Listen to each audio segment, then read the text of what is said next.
pour les faits. On est en ligne avec Fabien Van Emmelrich. Bonsoir, vous êtes secrétaire général du syndicat de police Alliance. Merci à Stéphanie Rouquier qui est à vos côtés à Marseille pour permettre ce duplex. Vous avez entendu les déclarations des uns et des autres. Il y a ce commissariat qui a été attaqué hier soir à la Courneuve. Qu'est-ce que vous dites ce soir, monsieur Van Emmelrich ? Tout d'abord, bonsoir. Merci de nous inviter. Ce qu'on dit, c'est que malheureusement, c'est un énième phénomène qui prouve par A plus B qu'aujourd'hui, tout est permis, que le permis de tuer, il est du côté des voyous envers les policiers. Et on se permet tout et n'importe quoi, avec des cités gangrénées, des villes entières vérolées. Tout le monde en est conscient et personne ne fait rien. Et derrière, nous avons une justice.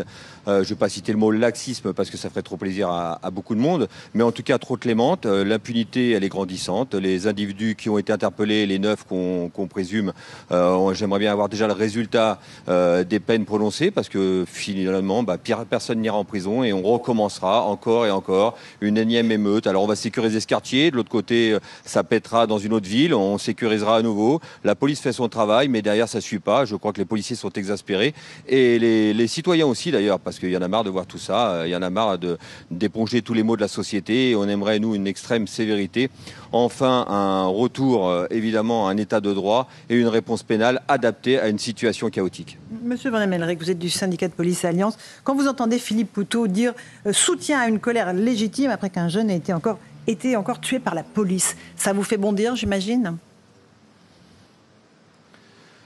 Mais ça me fait bondir, ça m'écœure, c'est plutôt nauséabond et c'est surtout irresponsable d'un homme politique. Aujourd'hui, l'extrême gauche, on la connaît tous, elle fait son chou gras avec cet électorat-là, elle essaye de faire de la surenchère, de la haine anti-flic, et elle pense pouvoir obtenir satisfaction en faisant ce genre de choses, en mettant les uns contre les autres. Je crois que c'est irresponsable, je crois qu'on devrait même le poursuivre. Je pense que le ministre de l'Intérieur devrait faire en sorte de déposer plainte contre lui, parce qu'on ne peut plus se permettre, en tant qu'homme politique, de dire de telles choses et d'incriminer la police et de faire en sorte surtout de clamer haut et fort qu'il faut semer la pagaille, le chaos et l'insurrection. Votre syndicat, je crois, a aussi déposé plainte contre Philippe Poutou. Vous nous le confirmez ? Notre syndicat, évidemment, est en relation avec ses avocats au niveau juridique pour savoir s'il y a moyen de déposer plainte. Mais le mieux, ça serait évidemment que le ministère de l'Intérieur prenne ses responsabilités, dépose plainte. Évidemment que mon syndicat de police, lui, se constitue partie civile, le cas échéant. Tout le monde a fait le lien entre ce qui s'est passé à Aubervilliers la semaine dernière, un refus d'obtempérer, un jeune, et c'est dramatique, qui meurt à scooter, et c'est cette attaque du commissariat. Encore une fois, est-ce qu'on peut faire le lien entre les deux événements ? Est-ce que c'est tolérable, acceptable ou pas à vos yeux ? Alors c'est triste de parler comme ça, parce que ça reste un drame et ça reste un jeune qui est décédé, mais tout est bon et tout est excuse pour mettre à 100 une ville plus qu'une autre. D'ailleurs, là aujourd'hui c'était la Courneuve, demain sera peut-être Aubervilliers, Blanc-Ménil, Marseille, Nantes, et c'est partout pareil malheureusement. Je suis sûr que ces individus qui ont essayé de cramer le commissariat, et n'oublions pas les policiers qui étaient à l'intérieur, qui ont eu une peur bleue, qui ont eu du mal à s'en sortir d'ailleurs, ils ne savaient même pas ce qui se passait peut-être de l'autre côté de la ville, mais ça les importe peu. Ils sont là pour brûler de la flicaille, brûler le policier, tuer, parce que c'est des meurtriers, comme ont dit mes collègues ce matin sur votre chaîne, et aujourd'hui, ils ne sont pas considérés comme des meurtriers. Encore faut-il qu'une justice fasse son travail. Les policiers l'ont fait leur travail, c'est-à-dire que les policiers ont interpellé des individus. Maintenant, j'aimerais bien que la justice rende des comptes aussi, et qu'elle fasse en sorte de s'expliquer pourquoi elle va les sanctionner, à quel niveau elle va les sanctionner, et est-ce que grâce à cette sanction qui sera prononcée, les individus auront envie de recommencer ou pas. C'est le problème partout pour toutes les infractions, les crimes et les délits. Vous êtes un dealer, vous risquez 10 ans de prison. Citez-moi un seul dealer qui fait 10 ans de prison. Pendant qu'il fait 10 ans de prison, il reste en prison. Permettez-moi aussi l'expression, il pourrit en prison. Mais pendant ce temps-là, il ne récidive pas et les citoyens peuvent vivre tranquilles. Restez avec nous, Fabien Van Emmelrich. Louis de Ragnel, là, il y a un gros dispositif policier qui est déployé sur la Courneuve pour éviter que ça recommence ce soir et éventuellement que ça se dissémine dans les autres cités. Oui, avec plusieurs unités de force mobile, enfin des CRS et des gendarmes mobiles.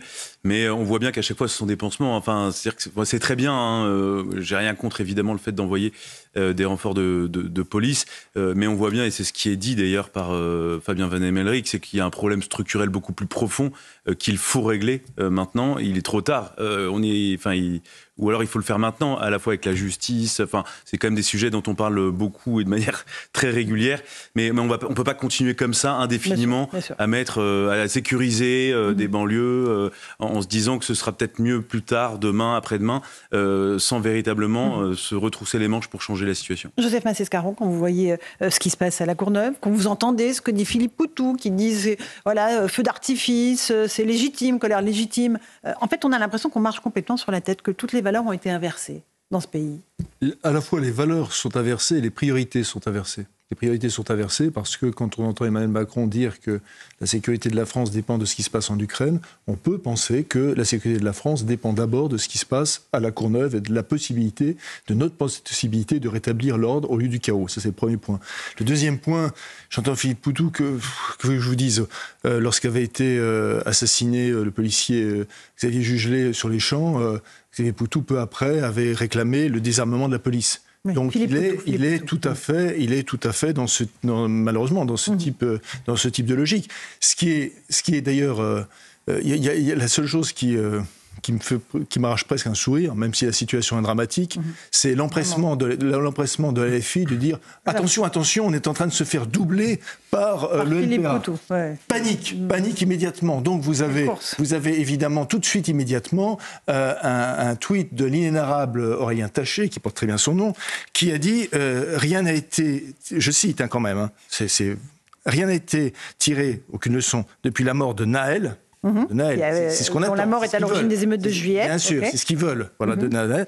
Aucun travail sincère pour comprendre pourquoi des jeunes, encore, en croisant la police, meurent dans nos villes populaires. Alors, c'est vraiment, je pense, un condensé. C'est un condensé de tout. C'est-à-dire qu'il y a une sorte de course à l'échalote aujourd'hui. Vous n'avez pas seulement la France Insoumise, il y a une course à l'échalote à la gauche de la gauche pour savoir celui qui ira le plus loin. François Pupponi, un mot, puis après on retrouve Fabien Van Emmelerich. Bon, voilà, on est dans une logique mortifère. C'est-à-dire que c'est pas n'importe qui. Ce sont des députés. Coquerel est président de la Commission des Finances. Qu'est-ce qu'il a dit, Coquerel ? Il a dit globalement, c'est encore un jeune qui avait été tué. Oui. Et c'est pas la première fois. Coquerel va régulièrement dans des villes où la police est accusée d'être négrophobe, raciste, et la police tue. Donc il a participé à beaucoup de manifestations. Donc ils sont présents. Et c'est lui qui idéologiquement, inspire complètement cette tendance. C'est lui qui est quand même le plus en avant là-dessus. C'est lui qui a gagné. Il est président de la Commission des Finances, une des commissions les plus importantes de l'Assemblée nationale. Et il dit à des jeunes dans tous les quartiers, oui, la police tue, oui, elle est raciste, oui, quelque part, vous avez le droit de vous défendre. Voilà. Donc, ils sont responsables. Et il n'y a pas de justice. Se défendre, mais contre qui ? Alors que les députés qui fait le dire, vous en veut, on se défend contre l'État. Qu'il y a une police de classe et qui va vous attaquer parce que vous n'avez pas la bonne couleur de peau, etc. Et c'est ce qu'ils disent depuis des années. Et donc, les jeunes se croient maintenant tout à fait permis, lorsqu'ils considèrent que la justice n'a pas été rendue, il ne le sera pas, de se rendre justice eux-mêmes. C'est la fin de l'état de droit pour vous, Fabien Van Emmelerich, ce type d'expédition punitive ? Malheureusement, c'est ce qu'on dénonce depuis des mois, voire des années. En effet, c'est la fin de l'état de droit, c'est l'insurrection. Certains rigolaient quand on parlait d'insurrection, quand on parlait de chaos. Aujourd'hui, on y est. Force est de constater qu'il y a des hommes politiques qui cautionnent tout ça. Il y a des élus de la République qui s'en font le chou gras électoral. Nous, on demande tout simplement de faire notre métier. On pense aussi aux victimes de ces quartiers sensibles, parce qu'il y a des citoyens qui vivent comme vous et moi, qui travaillent le matin, se lèvent, font en sorte d'essayer d'être tranquilles et malheureusement ne le sont pas. Et nous avons toute cette gangrène qui nous pourrit la situation, qui pourrit la France, parce qu'aujourd'hui c'est plus que dans les grandes villes, c'est dans les petites circonscriptions, même en pleine campagne, nous sommes pleinement embêtés par ce genre de situation et rien ne se passe. Vous agressez un policier, normalement c'est un simple exemple, vous agressez un policier, vous risquez 3, 5 ans, voire 7 ans de prison. Et la peine moyenne ferme prononcée, et ça c'est les chiffres de la justice et pas de la police, la peine moyenne ferme prononcée est de 5,6 mois. Donc quand vous risquez 7 ans et vous prenez 5,6 mois en moyenne, parce que donc ça peut être entre 0 et 12 mois, vous avez tout compris à la situation et forcément quand vous avez une haine envers les flics, vous avez qu'une envie, c'est de recommencer. Et on se retrouve dans des situations chaotiques comme on connaît aujourd'hui. Comment ils tiennent vos collègues sur le terrain, M. Van Emmelerich ? Qu'est-ce qui les fait tenir ? Parce que là, on a l'impression qu'ils sont en première ligne et quasiment seuls et abandonnés, quoi. Mais nos collègues se sentent abandonnés. Alors, pas abandonnés, on a de la chance encore d'avoir un ministre aujourd'hui de l'Intérieur à la hauteur de la situation, mais il est tout seul dans le paquebot. Hein. Le gouvernement, malheureusement, et j'assume mes propos, personne ne le suit. Il fait en sorte peut-être de donner les moyens à la police, mais la police toute seule, elle ne pourra pas faire grand-chose face à une idéologie politique grandissante de gauche, voire d'extrême gauche, où vous avez une surenchère permanente et donc les policiers sont désœuvrés, sont professionnels, ils font ce qu'ils peuvent avec ce qu'ils ont. Vous avez plus de 12 000, voire 13 000 policiers par an de blessés. Et ça, j'entends jamais l'extrême gauche le dire. Vous avez des collègues qui sont décédés tous les ans. Et ça, c'est pareil, personne n'en parle. Par contre, quand malheureusement, parce que nous, on ose dire que c'est un drame, mais malheureusement, il y a un mort, parce qu'il y a eu un refus d'obtempérer et il fallait tout simplement s'arrêter. Peut-être qu'il n'y aurait pas eu de mort. Et ben là, on crie au scandale, on crie à l'émeute et on crie sur le fait qu'il faut tout incendier et peut-être brûler du flic au sein d'un commissariat. Vous voyez, maintenant, on se retrouve dans une situation où le politique se permet tout et n'importe quoi. Le gouvernement dénonce, et le président Macron qui dit à force de vouloir plaire à tout le monde, on plaît à plus personne parce qu'il dit tout et son contraire. Et on se retrouve dans une situation où le ministre de l'Intérieur, j'espère pouvoir le dédouaner au moins là-dessus, le ministre de l'Intérieur est tout seul et malheureusement les collègues, plus ça va, moins ils y croient. Triste constat. Merci beaucoup Fabien Van Emmelrich, secrétaire général du syndicat de police Alliance. Merci à Stéphanie Roquier qui est à vos côtés à Marseille.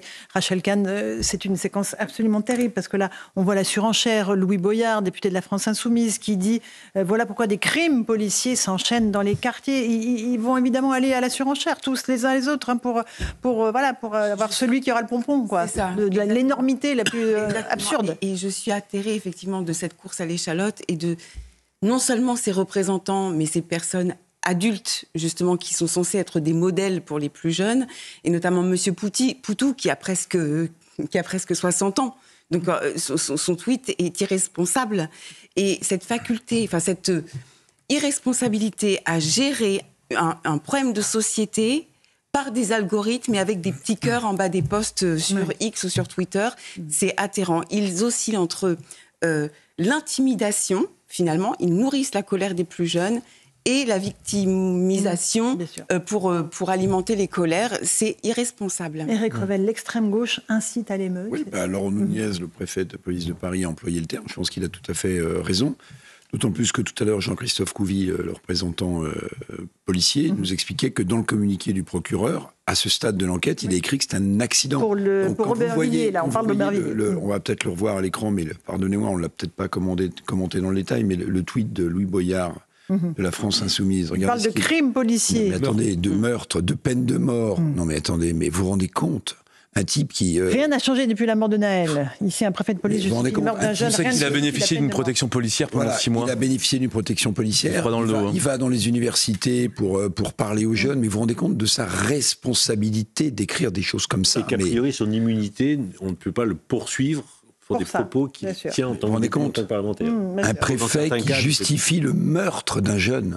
Non, rien ne justifie la peine de mort. Mais... François Pupponi, on va une course à l'abîme, là. Non, mais ils poussent aux émeutes. Ce qu'ils veulent, ce que veut la France Insoumise, c'est l'insurrection, c'est la révolution. Le rêve de Jean-Luc Mélenchon, il se prend pour Lénine ou Staline, plutôt, et il pense qu'on va renverser le système et qu'on va tout mettre par terre.